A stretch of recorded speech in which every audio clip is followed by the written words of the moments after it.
উপমহাদেশকে অস্থিতিশীল করতে চেষ্টার কোনো ত্রুটি রাখছে না ভারত। সবশেষ সীমান্ত সংঘাতে পাক বাহিনীর হাতে বিপুল সেনা ও ৬টি যুদ্ধবিমান হারানোর পর প্রতিশোধ নিতে মরিয়া হয়ে উঠেছে নয়াদিল্লি। তবে বিজেপি সরকারের এমন লক্ষ্যে বাধা হয়ে দাঁড়িয়েছে পাকিস্তানের গোয়েন্দারা। সেই ধারাবাহিকতায় এবার করাচিতে ভারতীয় গুপ্তচর সংস্থা র-এর বিশাল একটি নেটওয়ার্ক ধ্বংস করেছে পাকিস্তান কাউন্টার টেরোরিজম ডিপার্টমেন্ট তথা সিটিডি। শনিবার এক সংবাদ সম্মেলনে এমনটা জানায় সিটিডি।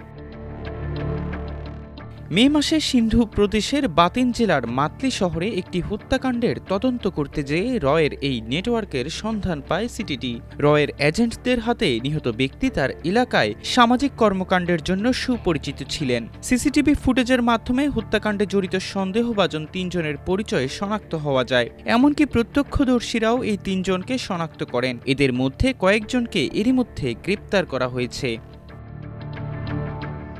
নিরাপত্তা বাহিনী জানায়, গ্রেপ্তারকৃতদের কাছ থেকে হত্যাকাণ্ডে ব্যবহৃত 2টি পিস্তল, একটি মোটরসাইকেল ও মোবাইল ফোন উদ্ধার করা হয়েছে। হত্যাকাণ্ডে জড়িতদের গ্রেফতারের মাধ্যমে র-এর নেটওয়ার্কে একটি বড় হানা দিতে পেরেছে বলে দাবি করেছে পাকিস্তানের নিরাপত্তা কর্মকর্তারা। জানা যায়, মধ্যপ্রাচ্যে বসবাসরত সঞ্জয় সঞ্জীব কুমার নামে এক ব্যক্তি এই হত্যাকাণ্ডের মূল পরিকল্পনাকারী। সঞ্জয় হত্যাকাণ্ডের জন্য পাঞ্জাব প্রদেশের শেখ খুপুরা জেলার বাসিন্দা সালমান নামে এক ব্যক্তিকে ভাড়া করে। এছাড়াও গোয়েন্দাদের হাতে আসা বিভিন্ন তথ্যে দেখা যায়, পাকিস্তানের অভ্যন্তরে আন্তঃসীমান্ত সন্ত্রাসবাদ ছড়ানোর জন্য বিপুল অর্থ ব্যয় করছে র-এর এই নেটওয়ার্ক বিদেশ থেকে পরিচালনা করা হয়।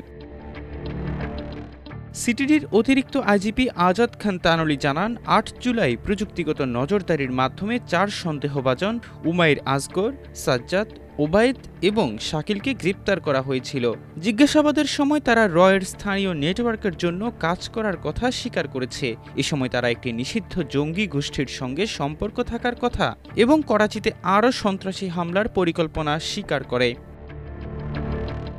পাকিস্তানি কর্মকর্তারা জানান, এবারই প্রথম নয়, বরং এর আগেও পাকিস্তানের মাটিতে বিভিন্ন হত্যাকাণ্ড চালানোর জন্য বিদেশ থেকে বিপুল অর্থ খরচ করে মাতলিতে ঘটা এই হত্যাকাণ্ড নিয়ে ভারতীয় গণমাধ্যমে বিপুল হারে প্রোপাগান্ডা ছড়ানো হয়। পাকিস্তানি নিরাপত্তা বাহিনী জানায়, তারা দেশের অভ্যন্তরে এই ধরনের ধ্বংসাত্মক কর্মকাণ্ড বন্ধে কঠোর চেষ্টা চালিয়ে যাচ্ছে। এহসান আব্দুল্লাহ, আমার দেশ।